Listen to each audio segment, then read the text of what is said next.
the purpose of prohibition of things we spoke about earlier is that they protect us from things which are extremely harmful, which are harmful to the society as a whole. Whether we're able to understand where the harm lies or not, alcohol, the harm is obvious. The pig, the harm is not so obvious. The harm is not so obvious in the pig. But we believe there is major harm. Not just a bit of harm, but major harm in the pig. Otherwise, Allah is not going to prohibit it. He is not desirous of creating difficulties in life to keep us away from things which are beneficial. No. He prohibits the things which are harmful, where the harm is widespread. So when he prohibited the pig, it's because there's real harm in it.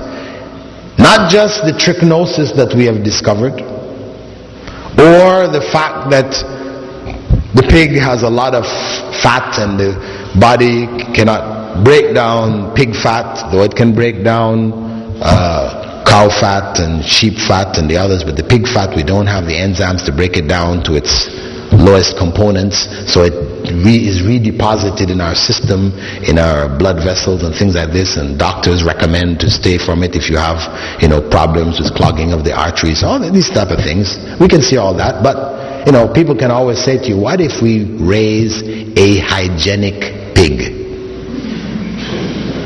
No trichinosis. And a lean pig, we don't feed him any, stuff that's going to make him fat. He's just bones and muscle. Are you going to eat him now? No. You still don't eat him. Yeah. So those things we have found, let us not assume that that is it. No. There is harm. Some of the scholars of the past pointed out that perhaps the harm had to do with the nature of the pig. When we look at the animals that are prohibited to us to eat, from eating, we see that in general there are animals which are carnivores.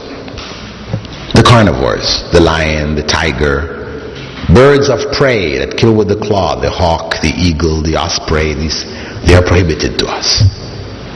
Alligators, etc. The sea is different. Animals which are sea animals, because the shark is a predator also, but we can eat it. Big fish eat small fish, but we can eat them. So the ruling concerning the sea is different from the ruling for the land animals, right? These are the land animals, the birds, these are the forbidden animals. Perhaps this has to do with the nature of these animals, that their nature is a violent nature. When you observe the cow and the sheep and the goats, when they eat their vegetable matter, very chewing the cud, this is just calm type animals.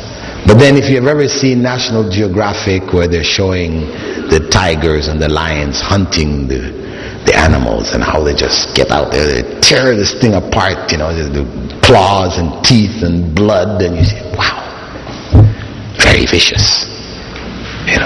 Not that they're deliberately thinking, hey, I'm going to be vicious today.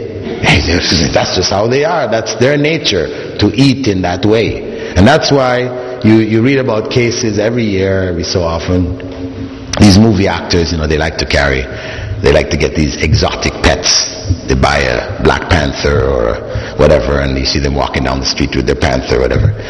And then you read in the newspaper, he got clawed by his panther. He's playing with his panther. One day he just tears off half his arms. Why? He had raised this panther it was a little kitten. And all of a sudden the thing is, because that is its nature. No matter how much you try to domesticate, it has this nature. Similarly, for the lion tamers, this is a very high-paid profession. Because the high point of the lion tamer show is when he gets the lion up there and he opens up his jaw and he puts his head and everybody says, whoa, look at that boy. No way you get me doing one of those, right? And they do it. But every year a lion decides to close his mouth and a lion tamer loses his head. That's why they get good pay. They get danger pay here, So This is the nature. And anybody who has observed the pig, go to a pig farm and observe the pig. Its nature is filthy. It just loves filth. You put him in a clean area, he will wallow in his own feces, and yes, that is the nature of the pig. However you try to keep him, he loves filth. So, as they say, you are what you eat. There's a famous German nutritionist, he started that statement, you are what you eat. That's the bottom line. You're eating the pig, you're building yourself up with the pig, his enzymes, his protein, his genes. Your body's breaking it down and remaking itself. It is affecting you. It is affecting you. Allah knows. This could very well be the essence of it. Now some people say, hey, the pig, why did Allah make the pig then?